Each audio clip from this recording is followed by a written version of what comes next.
Good morning, my name is Josh from CyclonesOZ, and today we've got two big parts to this video. The first off is going to be the New South Wales, Victoria and Tasmania intense cold snap that we're going to be covering in detail first, and then we're going to head over west where we've got two significant cold fronts lined up for Western Australia. All of that plus more coming up in today's weather update.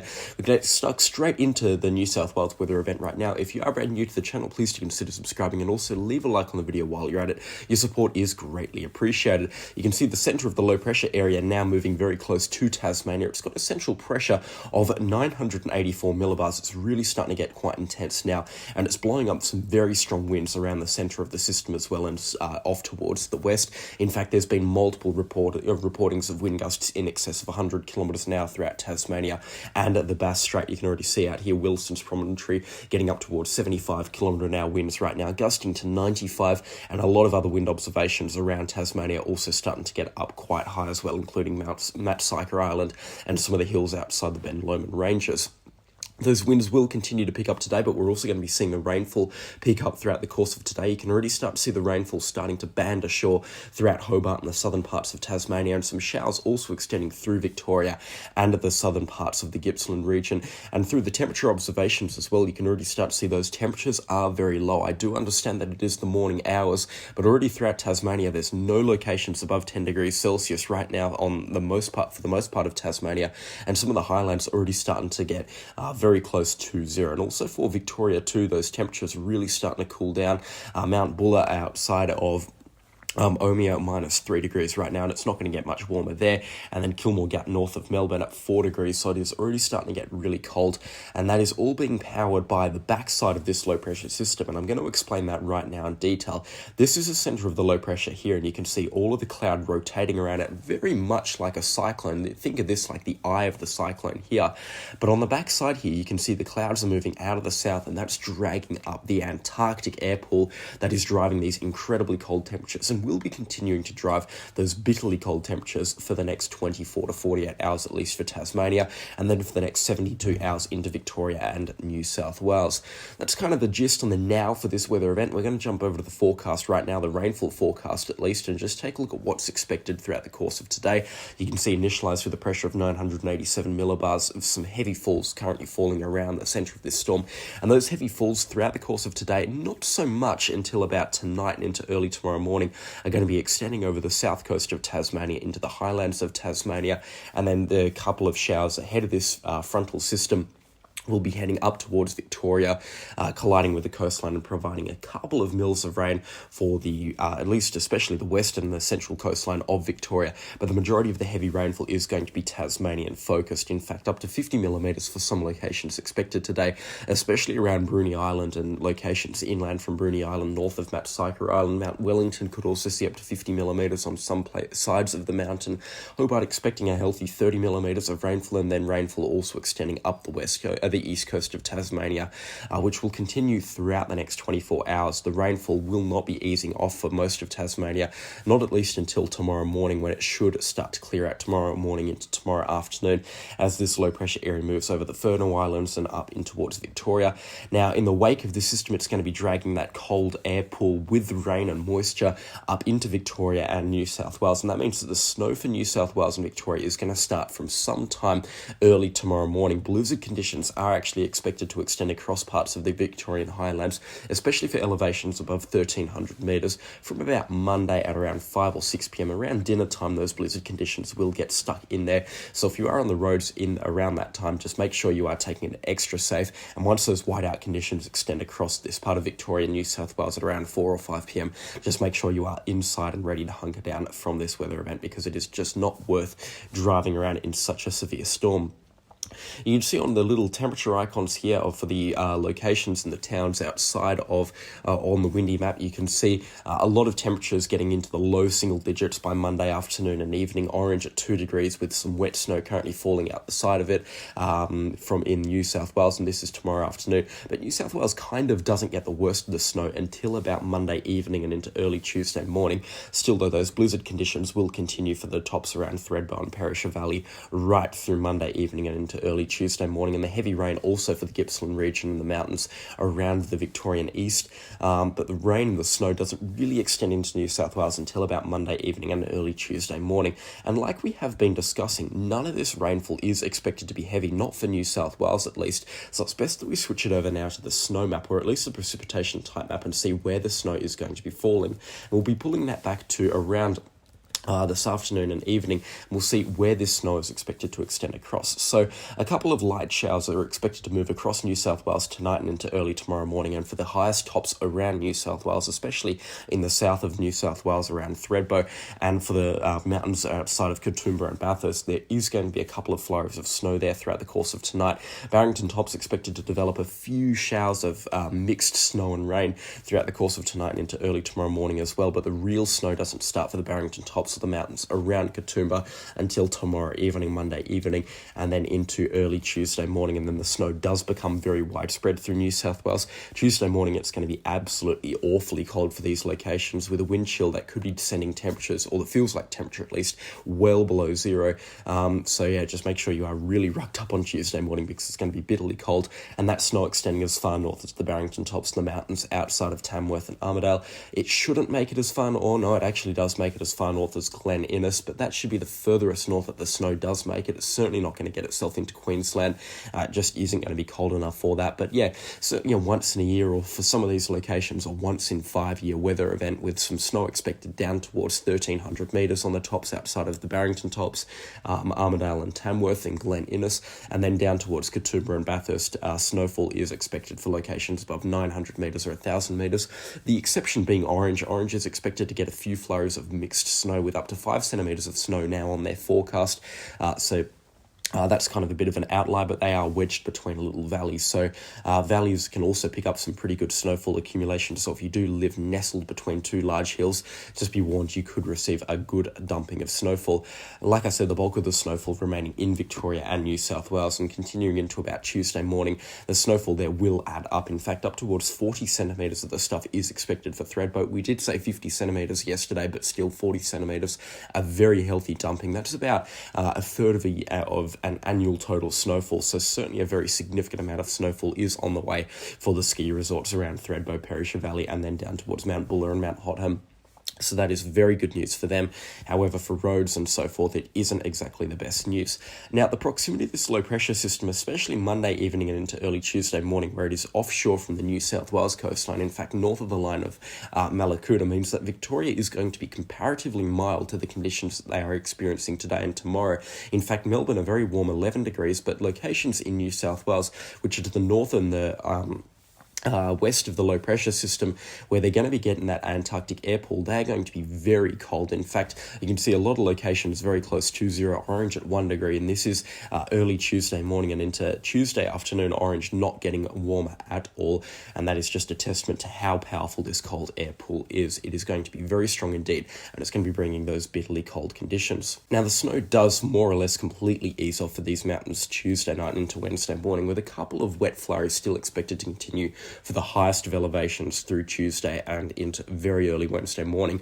But rain and snow will certainly be easing off by Wednesday, and the temperatures should start to warm a little bit more as this low pressure system moves further into the Tasman Sea. Now, there is a little bit of talk of this coming back for round 2, but it really doesn't look like it. These low pressure systems just seem to kick themselves up further into the Tasman Sea and head on their way towards New Zealand, and then they get swept away by a strong cold front sometime next Friday or Saturday. That's going to be impacting Western Australia. More on that later on in the video. But if I do pull this forecast back just a little bit further, we'll talk about rainfall accumulation, and then we'll talk about snowfall accumulation. And over the next 5 days, we'll start off with Tasmania. You can see some decent rainfall accumulations, like I said, outside of Mount Wellington, up to 100 millimetres expected there. And then for other locations on the south and the east coast, expecting between 40 and 80 millimetres.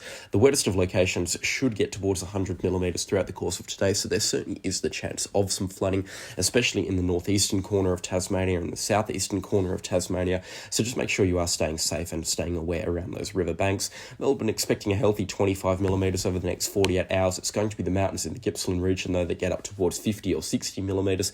Mallacoota expecting a healthy 45, and then some locations on the southern coast around there, Gippsland and Bairnsdale region expecting up towards 25 millimetres. However, into New South Wales, the rainfall accumulation becomes a lot more disappointing. It'll be very hit and miss. A couple of spots of drizzle expected into inland New South Wales over the next 24 hours. That'll amount to just a couple of millimetres here and there. Shouldn't be any more than 10. And then a few millimetres on the western side rather of the Great Dividing Range. Orange expecting 30 millimetres. Out towards Dubbo expecting about 15 millimetres. And then down towards Canberra, it'll be between 10 and 20 millimetres for a lot of locations. Tamworth should miss out on the worst of the rainfall, but the Barrington tops probably could get up towards 40 or 50 millimetres there. Again, over a 3-day weather event, it's nothing crazy and certainly not something to be making a big fuss over. Flooding is not a concern in New South Wales at all. In terms of total snowfall accumulation over the next 5 days, we'll start things off in Tasmania. They're not actually expecting too much snowfall there. The majority of it falling tonight and into early tomorrow morning, just a couple of centimetres up towards 10 around Leewonwy. And then the mountains into Victoria as well, also expecting a very good helping of snowfall. Some locations getting up towards 25 centimetres. That's a great accumulation there, certainly something that the ski resorts will be rubbing their hands for. And then for Thredbo and Perisher Valley, up towards 35, 40 centimetres there. Like I did say earlier, some very heavy snow is expected. Locations around Katoomba, Bathurst and Orange expecting up towards 10 to 15 centimetres. Orange expecting up towards 10 centimetres. And then for locations outside 10 to 15 centimetres, like I said, snowfall will be occurring above 900 metres to 1,000 metres. It will be heavy above 1,300 metres and possible blizzard conditions above 1,400 or 1,500 metres as well throughout New South Wales. So stay safe if you do live in a really high elevation or if you're currently travelling through a very high elevation. The tops outside of Tamworth and the Barrington tops expecting up towards 10 centimetres of snow as well, and a couple of centimetres also expected outside of Glen Innes. So there is some pretty widespread snow here, certainly very far north, and it certainly is a very interesting weather event. Those in the western suburbs of Sydney and in the hills of Sydney or outside of Sydney, you can't be expecting any snow. You're just too low and too close to the coastline. There won't be any snow on the forecast there. And that is basically a wrap on this weather system. Temperature forecasts go without saying they're going to be about 10 to 12 degrees Celsius above average, and that feels like it's going to be far below zero for a lot of locations, so make sure you do rug up. That certainly does go without saying for a weather event like this. If I've left anything unanswered, please do ask me in the comment section down below. I'll get back to as many people as I can in a weather event like this. Stay safe and make sure you do stay up to date on all weather warnings and notifications from the Bureau of Meteorology and your local shire and police officers. It's time now to head over west and take a look at what the weather forecast is for the western of the nation. You can actually see on the satellite imagery right now and the radar loop, there's a bit of an interesting low pressure system just offshore from the Perth area and the Perth coastal plain. That's going to be providing some showers and maybe the odd storm here and there throughout the course of today. And as we load this radar loop and satellite loop through, which might take a while apparently, you can actually see that it is a very defined low pressure system just towards the offshore parts of the coast, and it's firing up some pretty heavy rainfall around its centre and sending some light showers across the Perth coastline. Winds aren't all that strong. There are a couple of stronger gusts, especially around the hills, up towards 20 kilometres an hour or so. But again, nothing too concerning there. It certainly isn't a strong low pressure system, but it just could be providing 1 or 2 drops of rain throughout the course of today. Right now, so far, hardly any location has picked up significant accumulations, but Rottnest could expect up towards 5 millimetres today. But for the Perth metro area, a couple of drops to go throughout the course of today, but they should be easing off by later this evening. And certainly by tomorrow morning. It's not so much the weather system that is happening today that's caught my eye. It's the one that's going to be happening later on this week. You can see come Wednesday afternoon, we've got a big cold front lined up just offshore with a very thick band of moderate to heavy rainfall. And it looks like it's also going to house some damaging wind gusts. In fact, wind gusts could be as high as 70 or 80 kilometres an hour for the southwest capes. So certainly might be worthy of a severe weather warning or two from this weather event. But the heavy rainfall does enter the West Australian coastline sometime Wednesday evening at around 7 or 8 p.m. and then gets up towards Perth at around 9 or 10 p.m. and engulfs the Perth metro area for basically the entirety of the night. It seems like it's going to be a night of rainfall Wednesday and Thursday before we wake up Thursday morning to probably a lot of puddles and some flash flooding here and there, and maybe 30 or 40 millimetres in the gauge, because that does look like a lot of rainfall that has just moved through. It doesn't look like there's going to be an awful lot of shower activity behind it, but it does look like another cold front does sweep up from the south Thursday and into Friday and brings a couple of showers to the Perth area and the southwest capes as well throughout the course of Thursday and Friday. Could be a typical winter pattern by the looks of it. on Thursday and Friday with some cold winds out of the south and temperatures significantly further below average, and some heavy rainfall here and there. In fact, the Bureau of Meteorology has highlighted the chance of up to 30 millimetres, but they are very much uncertain with this weather event as well. They've also highlighted that the rainfall could be as low as 5 millimetres, so I don't think that they're 100% sure what's going on with this weather front right now, which is totally believable considering it is a couple of days away at this time. However, I do expect there to be isolated periods of heavy rainfall throughout the Perth metro area. The northern suburbs should pick up the majority of the rainfall by the looks of it. This certainly does look like it's going to be driving in some good rainfall into the northern parts of the wheat belt and into the Gascoyne and the Murchison as well. Looks like some very heavy rainfall moving there. And as you can see on the 5-day rainfall accumulation map, the majority of the rainfall is between Geraldton and Perth, with some heavy falls up towards Jurien Bay and Lancelin, 50 millimetres there. But the Perth metro area, like I said, expecting up towards 40 millimetres from this weather event. So I do think that there is a high chance of between 20 and 40 millimetres of rainfall. The northern suburbs might pick up slightly more in terms of rainfall, but it still looks like a very solid and robust weather event that's going to be coming through. So that is very interesting indeed. As we pull this through towards next weekend, it looks like we're going to get a bit of a return to the fine conditions, maybe temporarily, maybe a little bit of rainfall here and there Saturday and Sunday, before another cold front sweeps up from the south at the end of next weekend into Monday the 22nd of July and brings a couple of showers here and there to the Perth metro area. But again, that is a long way out in the forecast, and it's not totally supported by the other forecast models. They do have it, but they've got relatively different situations on their forecasts at this time, so we're going to have to wait and see on this one. However, the cold front that's going to be coming through Wednesday, Thursday and into Friday, that does look very certain at this time, and very widespread rainfall as well into the wheat belt and even into the goldfields as well. A couple of drops expected there. You can see 10-day rainfall accumulations looking pretty healthy for locations in the goldfields, up towards 15, maybe 20 millimetres for some locations, and then the wheat belt as well receiving widespread 20 to 40 millimetres of rainfall. It kind of stops as you get out towards Ravensthorpe and so forth. It doesn't make it much further towards Norseman or Esperance, but still a couple of drops expected out there. And then the northern parts of the wheat belt around Dalwallinu and up towards Paynes Find also expecting 15 to 20 millimetres here and there. It also looks like the Perth coastal plain expecting some very good rainfall as well. In fact, Perth itself expecting 80 millimetres over the next 10 days, 40 of which will come on Wednesday and Thursday, and probably another 40 or so coming from those showers and rainfall that's going to be falling after this cold front. So overall, it does look to be quite a wet one. The south coast, of course, picking up the majority of the rainfall, up towards 130 millimetres down there. For locations, Albany a healthy 50 millimetres, Augusta picking up 80 millimetres, Margaret River 80 millimetres as well, but then locations around the Perth widespread 70 to 90 millimetres, so that is some very healthy accumulations. And as far north as Lancelin and Jurien Bay, up towards 70 or 80 millimetres there. Cervantes a healthy 80 millimetres too. So widespread, very good and very healthy rainfall accumulations. This does look like something that Western Australia does badly need on its forecast. That's a pretty simple forecast for the West Australian coastline. If I have left anything unanswered, then please do leave it in the comment section down below. I will get back to you. In terms of a general weather outlook for the remainder of Australia, I guess the only place that we have truly neglected this video is South Australia once again. The cold front that's going to be sweeping through Western Australia on Thursday will be impacting South Australia's Eyre Peninsula and maybe the Mount Lofty ranges outside of Adelaide, with some healthy rainfall accumulations on Friday and Saturday later next week. However, I don't think that there's going to be too much in the way of rainfall there.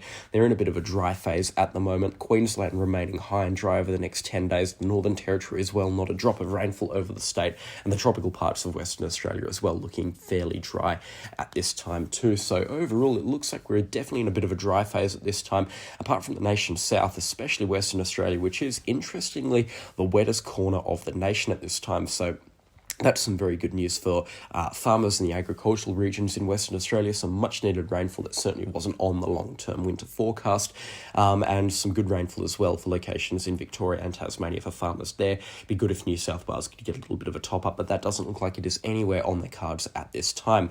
It's a long-winded forecast video. If you have enjoyed it, then please do leave a like on the video as well, and comment down below if you've got any questions or comments or a weather report for your location. Subscribe if you haven't already. Support is greatly appreciated, and a special shout out to the channel sponsors. Their names are on screen right now, and I could not run this show without them. Their support is greatly appreciated. But that is all from me this morning, and I'll catch you all in the next storm. Goodbye.